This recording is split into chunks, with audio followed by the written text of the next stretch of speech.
આચાર્યગણ, વડીલો, વાલીગણ અને બધા જ અમારા દીકરા અને દીકરીઓ, ગુરુકુળના કહી શકાય દીકરીઓ અને દીકરાઓ કેટલો રંગ રાખ્યો અને બહુ સરળતાથી સહજતાથી કરી રહ્યા છે. એટલે બધાને મારા આજના દિવસે જય શ્રી કૃષ્ણ, વંદે માતરમ, વંદે ગૌ માતરમ. આપ બધાનું હૃદયપૂર્વક સ્વાગત છે.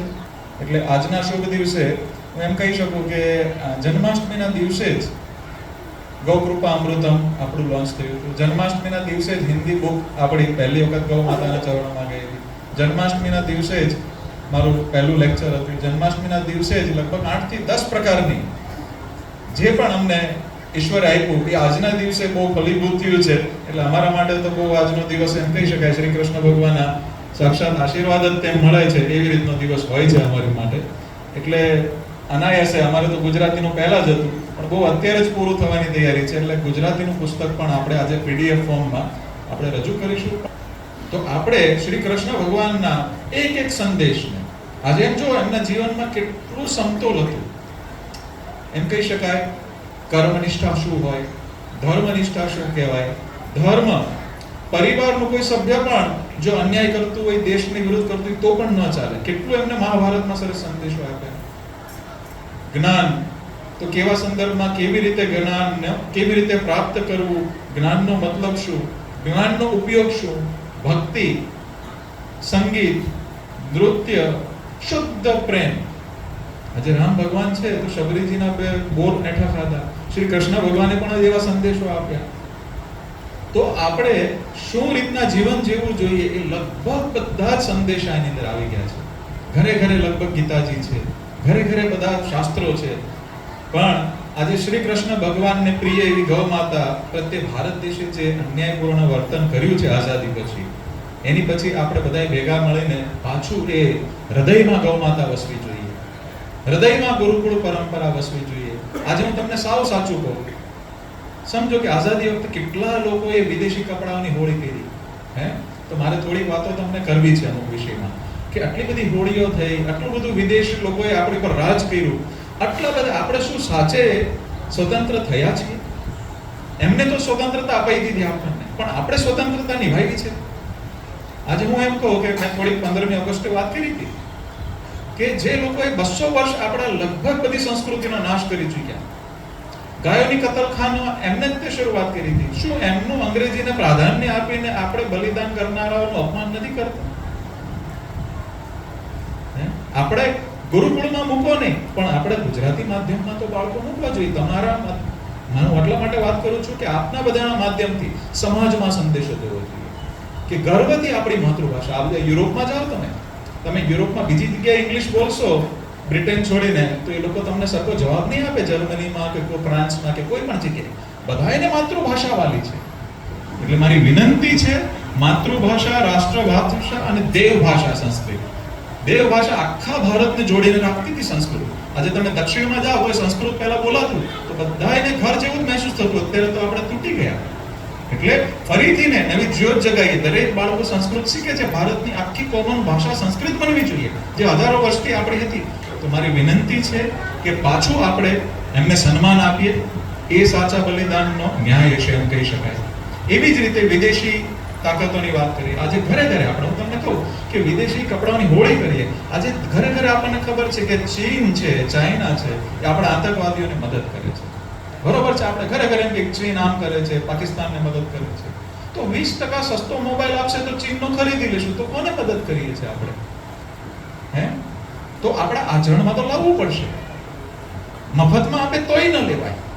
આજે જાપાનની અંદર WTO પ્રેશર કર્યું. જાપાનના ખેડૂતોના સંતરા થોડા કડવા હતા અને અમેરિકાના મીઠા હતા. એ લોકોએ ત્યાં કીધું, પણ ખેડૂતોના હિતમાં જાપાન સરકારે ના પડી કે નહીં, અમારે એ સંતરા નથી આવવા દેવા. પણ WTO ના ફોર્સથી અમેરિકાએ ડમ્પ કર્યા. પણ જાપાનની પબ્લિકને જ્યારે ખબર પડી કે અમેરિકાએ ફોર્સ કર્યો છે અમારી સરકાર ઉપર અને અમારા ખેડૂતોને હાનિ થાય એવું છે, તો કોઈ પણ પબ્લિકે એ મીઠા સંતરા સસ્તા હોવા છતાં ખરીદ્યા નહીં, કડવા ખાધા. અને પેલા લોકોએ એમને ભાગીને જવું પડ્યું ત્યાં. આને દેશ પ્રેમ કહેવાય. એટલે મારી વિનંતી છે કે આજથી સ્વદેશીને આચરણમાં લાવવાનો પ્રયત્ન કરીએ. મફતમાં આપે તો પણ ન લઈએ ને. ક્યારેક જરૂર જ પડે ટેકનોલોજીની તો કદાચ આપણા મિત્ર દેશો હોય વિદેશી એની પાસેથી લઈએ. ભલે મોંઘું હોય સસ્તું હોય એ મેટર નથી કરતું. આ તમારા દેશનો સન્માનનો વિષય છે. આ હજારો નહીં લાખો લોકોએ, આપણે 2-5 લોકોને યાદ કરીએ છીએ આઝાદીના દેશમાં, પણ લાખો લોકોએ બલિદાન આપેલા છે. કેટલાય એવા છે કે નિર્જન જંગલોમાં આદિવાસીઓએ પોતાના બલિદાન આપેલા છે. એટલે એનું અપમાન ન થવું જોઈએ. એવી જ રીતે ગૌ માતા માટે કેટલા લોકોએ બલિદાન આપ્યા છે. આપણે ભલે કાંઈ ના કરી શકીએ, આપણા ગામની ગાયો દત્તક લઈ શકીએ, ગાયોની પ્રોડક્ટ ખરીદી શકીએ. ક્યારે હું એમને કહું કે અમારી પ્રોડક્ટ ખરીદો. જે પણ લોકો ગાય રાખતા હોય એને સ્વાભિમાનથી ઊભા કરવા માટે આપણે રાખવું જોઈએ. એવી જ રીતે ખેતીમાં આપણને બરબાદ કરી નાખ્યા. હમણાં અજાબ ગામમાં હું ગયો તો 4 મહિના પહેલા શિબિરમાં, 350 કેન્સરના પેશન્ટ એક ગામમાં હતા. જ્યારે ખેડૂત દવા છાંટે છે તો શહેરવાળાને પછી લાગે છે, પહેલા પોતાને નાકના બ્રેન બેરિયરમાં પાસ થઈને પોતાને કેન્સર પહેલા લાગે છે. એટલે ભારત દેશમાં સૌથી કેન્સર અત્યારે આગળ છે, આખા વિશ્વમાં ડાયાબિટીકમાં આગળ છે. તો શું આપણે ખેતીમાં સ્વાભિમાનથી ઊભા છીએ? તો શું એ બલિદાન આપનારનું અપમાન નથી? તો આપણે સંશોધન કરવું જોઈએ તો ગાય આધારિત નથી થયું. તો આજે આપણે પુસ્તકની અંદર ગૌકૃપા અમૃતમ આધારિત 7 જ દિવસમાં યુરિયા ડીએપી પેસ્ટિસાઇડ કેમ બંધ થાય એની કલ્પના કરી હતી. એ ધીરે ધીરે ગૌ માતાના આશીર્વાદથી સાકાર થઈ છે. અને ફક્ત 3.5 વર્ષમાં 22 રાજ્યોમાં 10 પ્રકારની માટી, કાળી, ચીકણી, રેતીલી, ગમે એવા પાણી, 2000 TDSમાં આંબો ન થાય. આપણે 3500 TDSમાં પણ આ પ્રોડક્ટથી આંબો થયો. તો ફક્ત 7 દિવસમાં ગાય માતાના છાણને મુખ્ય પ્રોડક્ટ બનાવીને કેવી રીતે બંધ થયા પેસ્ટિસાઇડ્સ, એના સંશોધનો થયા. અને ગુરુ ગોવિંદને ગૌ માતાના આશીર્વાદથી અત્યારે 7 લાખ ખેડૂત 22 રાજ્યોમાં ઉપયોગ કરી રહ્યા છે. તો આપણે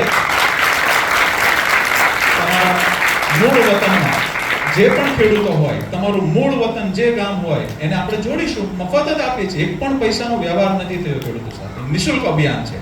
કલ્ચર પણ ફ્રી આપીએ છીએ, શીખવાડીએ છીએ પણ ફ્રી. એવી જ રીતના સ્વાસ્થ્યમાં ક્યાં આપણે સ્વાભિમાનથી ઊભા છીએ?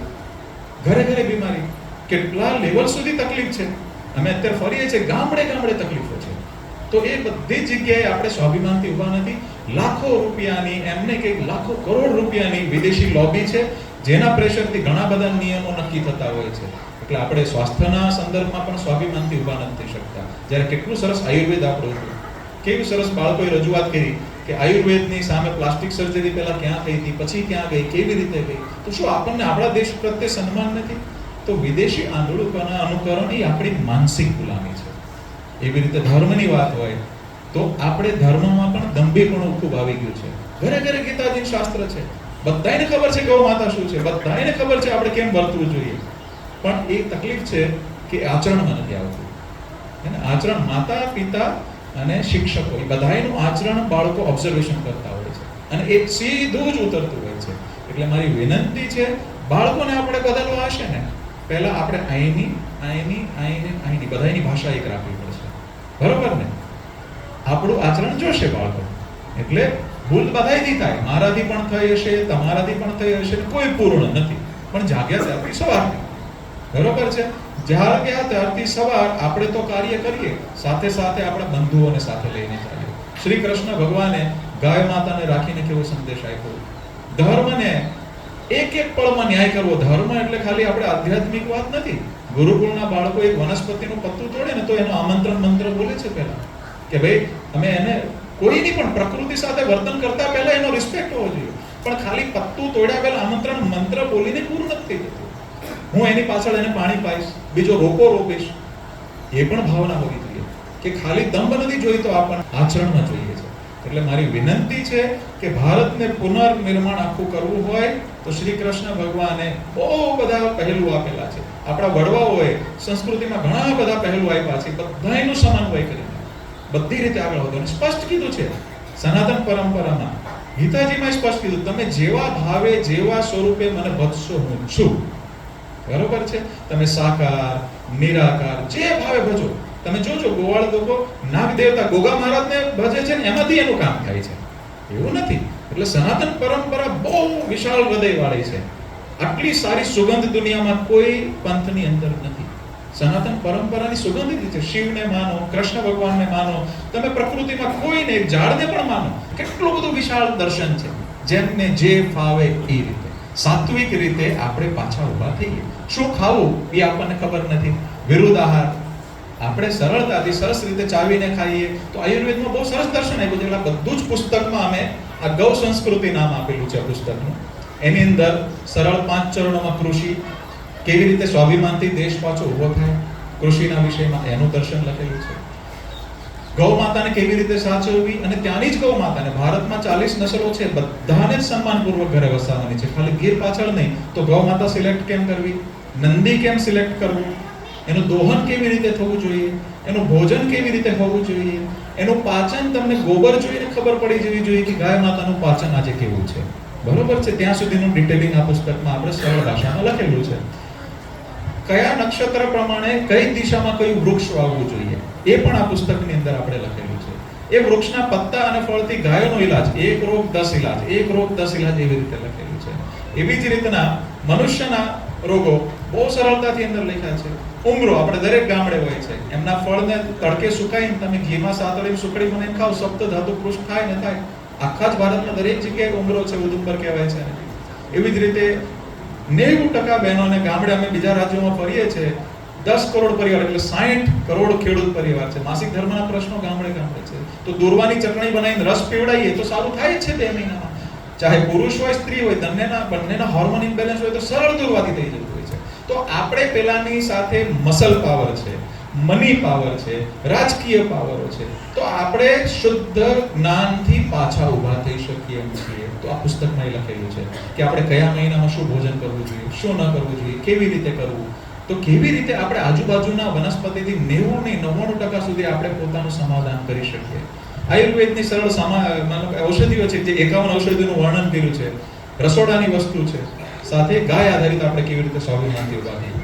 ઘી છે તો 25,000 રૂપિયા લીટર કે કિલો ઓમેગા 3 ઓમેગા 6 માછલીના તેલમાંથી માર્કેટમાં વેચાય છે. તો 2 ચમચી દેશી ગાયના વલોણાના ઘીમાં છે. બ્યુટારેટ 1 લાખ રૂપિયા ઇન્ટરનેશનલ માર્કેટમાં વેચાય છે. તો 2 ચમચી દેશી ગાયના ઘીમાં છે. તો દેશી ઘી શું કામ ખાવું જોઈએ, શું કામ એને પૂરી કિંમત ચૂકવવી જોઈએ. એટલે મારી બીજી વિનંતી પણ કરવી છે, ક્યારેક અમારું ખરીદવું જરૂરી નથી, પણ જે પણ દેશી ગાય આધારિત ખેતી કરતા હોય, ડિમાન્ડ એન્ડ સપ્લાયનો થંબ રૂલ છે, એ જ માણસનું ખરીદવું, એનું ભોજન કરવું. કારણ જેમ કે તમે પેસ્ટિસાઇડ છાંટો તો અબજોની સંખ્યામાં નીચે બેક્ટેરિયા મરે છે. 1 ગ્રામ માટીમાં 2 કરોડ બેક્ટેરિયા હતા આજથી 40 વર્ષ પહેલા. એ આજે નષ્ટ થઈને 10% કોલોની નથી બચી. એટલે કેટલી મોટી હિંસા પછી અનાજ આવે છે. એટલે મારી વિનંતી છે કે આજથી તમે આચરણમાં લાવવાનું શરૂ કરીશું, અને તમે જ્યાં સંદેશો ફેલાઈ શકો આખા ભારતમાં, ત્યાં જે લોકો સંપર્કમાં હોય કે ગાય આધારિત શું કામ ખાવું જોઈએ, તો ડિમાન્ડ એન્ડ સપ્લાયનો આખા વર્લ્ડનો થંબ રૂલ છે કે હું આ ખાઈશ તો ઓટોમેટિક ખેડૂતી પકવી શકશે, ખેડૂતોને પૂરી કિંમત ચૂકવશું, તો ખેડૂત ગાય માતા રાખી શકશે, ખેડૂત દેશી ગાય રાખી શકશે, ખેડૂત સરળતાથી સજીવ ખેતી કરી શકશે. એટલે આવી રીતે જેટલા લોકોએ અમને શીખવાડ્યું છે એ બધાને અમે ધન્યવાદ આજે હૃદયપૂર્વક કરીએ છીએ. સંતો છે, ગોવાળો છે, કેટલાય લોકોએ અમને શીખવાડ્યું છે. તો આ પુસ્તકની અંદર ઘણા બધા એનો ફાળો છે. માનનીય સંદીપભાઈએ આનું સરસ સંકલન કર્યું છે, કલ્પેશભાઈ, સતીશભાઈ, ગુરુકુળના બાળકોએ મેજર ટ્રાન્સલેશન આ ગુજરાતી કર્યું છે. પહેલું તો હિન્દીમાં રચના થઈ હતી. એટલે બધાનો એક સાથે હું ધન્યવાદ કહીશ કે જે લોકો હાજર છે, નથી હાજર, અમને જે પણ કંઈ શીખવાડ્યું છે, અહીંયા જે પણ કંઈ સારું દેખાય છે કે આટલી મોટા પ્રમાણમાં સંતો મળવા, વૈજ્ઞાનિકો મળવા, 400 થી વધુ વૈજ્ઞાનિકો જોડાયેલા છે, ગાઉ માતા દેવી આવી, ગુરુકુળ ચાલુ, ઔષધિ ખાવી, આ લંપીનો રોગ અત્યારે આવ્યો છે કે એની અંદર પણ સરસ સમાધાન આપ્યું. તો ગાય માતા અને ગુરુ ગોવિંદ એ બધા એમને નિમિત્ત બનાવ્યા છે. કદાચ ખરાબ હશે અમારું હશે, જે કંઈ છે એમનું સારું છે. અમે તો 5% સેવા નથી કરી શકતા. ગાય માતા 100% આપી રહી છે અમારા, એમ કે પાત્રતા વગર પણ ઘણું આપે છે.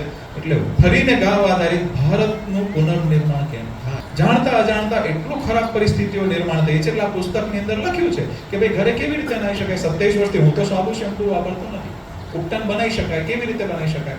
અર્જુન ઝાડ છે, એનું એક પત્તું સૂર્યાસ્ત પહેલા રાત્રે તોડી લેવાનું, પગે લાગીને વાટકીમાં મૂકી દેવાનું, સવારે જેલી બની જશે. એનાથી ના ગમે એવા સાબુ કરતા સારું ક્લીન થઈ જાય છે શરીર. બરોબર છે. તો આવી રીતે એક અર્જુનનું ઝાડ લગાડ્યું તો પેઢીઓ નાહી શકે એની પર.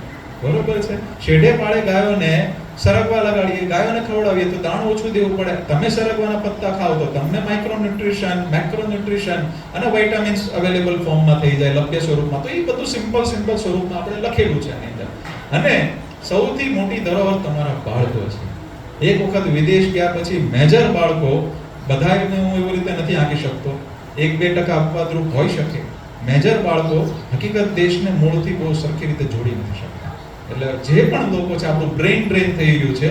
આપણા દેશમાં સૂકો એક રોટલીનો ટુકડો મળે ને, આપણા દેશમાં રહીને હું દેશની માટે શું કરી શકું, દેશ મારી માટે શું કરે નહીં, હું દેશ માટે શું કરી શકું, એ સતત ચિંતન કરતા બાળકોને તૈયાર કરજો. કારણ કે આજના જે હીરો હિરોઈનની જે આપણે આદર્શ માનવાની એક હોડ લાગી છે, એનો હમણાં તો થોડોક સુધારો થયો છે, પણ એ લોકો ચરિત્રહીન હોય, કોઈ પણ વર્તન કરતા હોય, ભલે એમાં 1-8% સારા હોય, તો એ આપણા હીરો કે આદર્શ ન હોઈ શકે. ભગતસિંહ આપણા આદર્શ હોઈ શકે, રાજીવ દીક્ષિત આપણા આદર્શ હોઈ શકે. આજના દિવસમાં રાજીવ દીક્ષિતજીને ચોક્કસ હૃદયપૂર્વક યાદ કરીશ. બહુ ઓછા જીવનમાં સરળ ભાષામાં ખૂબ જાગૃતિનું કામ કર્યું છે, એટલે એમને અમે હૃદયપૂર્વક વંદન કરીએ છીએ. આજના દિવસમાં આપણે પણ બધા ભેગા મળીને અને આચરણમાં આપણા જીવનમાં આવવું જોઈએ. ઘણા બધા વાલીઓ છે, પણ એક વાલી તો મારી પાસે નજર સામે જ છે કે માનનીય દીપકભાઈ છે, એમની સાથે ભાઈ છે. એક વખત જો અનુકૂળતા દીપકભાઈ ખાલી ઉભા થઈને નમસ્તે કરી દેજો.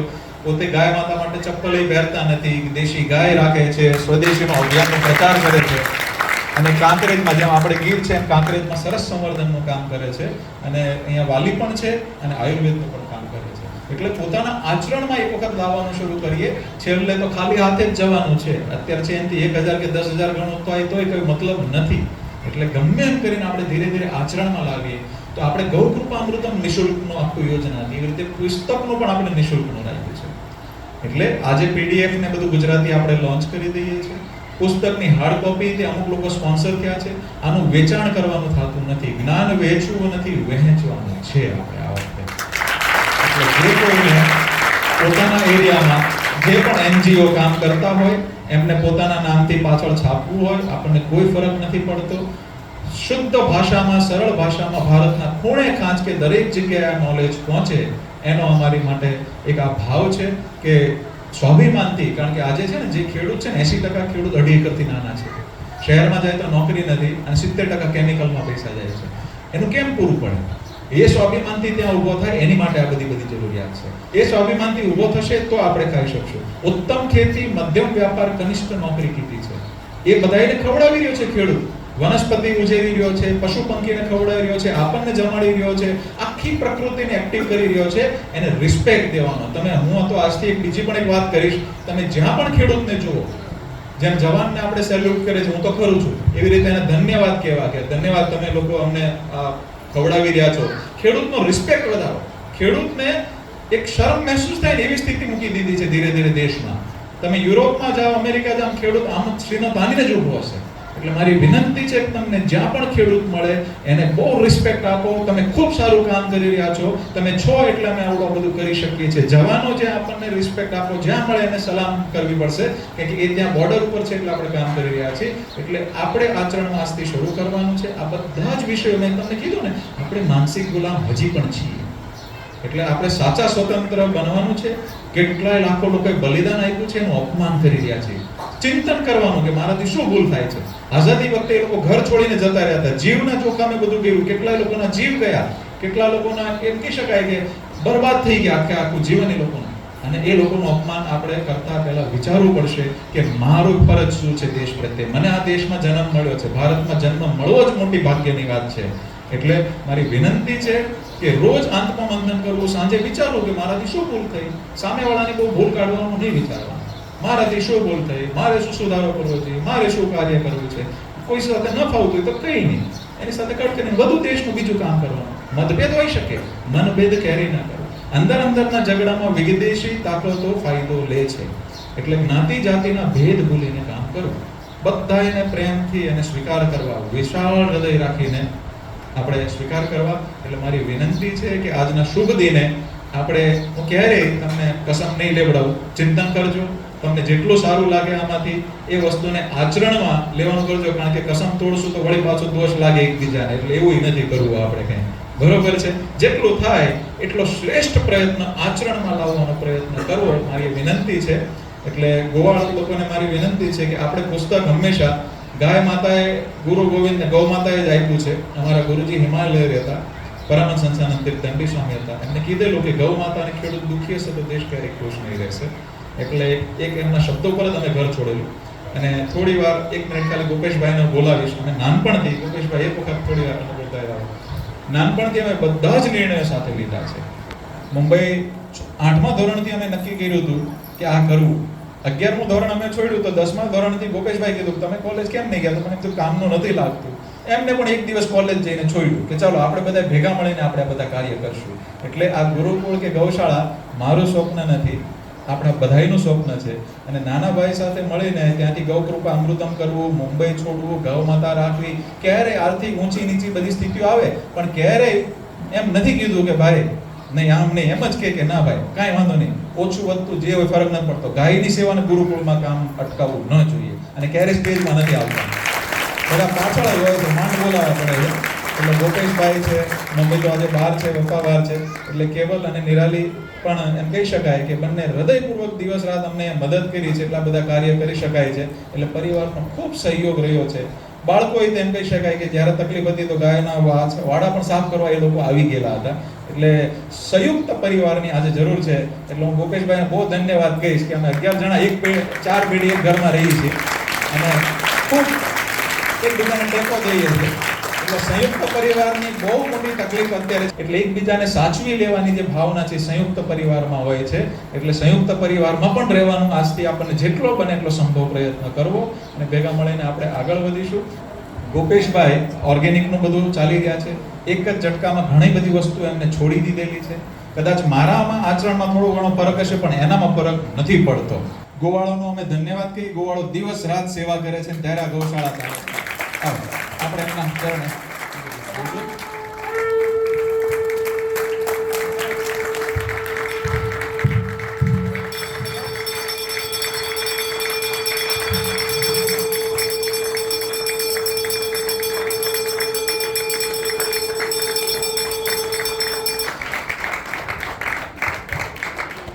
એટલે બાથુ મૈયા અને ઘણી બધી માતાઓ છે કે જેમના દ્વારા ખૂબ સરસ અમને બધી પ્રાપ્તિઓ થઈ છે. આવી ગૌ માતાને અમે ધન્યવાદ કહીએ છીએ કે આજે પણ એમને આશીર્વાદ વરસાવ્યો, અહીંયા આવ્યા. આમ તો અમે ડિસ્ટર્બ ઓછું કરવામાં માનતા હોય છે કે ગાય માતાને હરવું ફરવું પડે એ ટાળીએ, ખાલી હૃદયપૂર્વક અંદર વસાઈને કામ જ કરવું સીધું.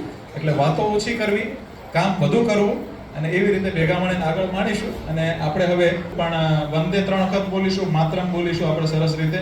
વંદે વંદે વંદે ભારત માતા કી, ભારત માતા કી, ભારત માતા કી.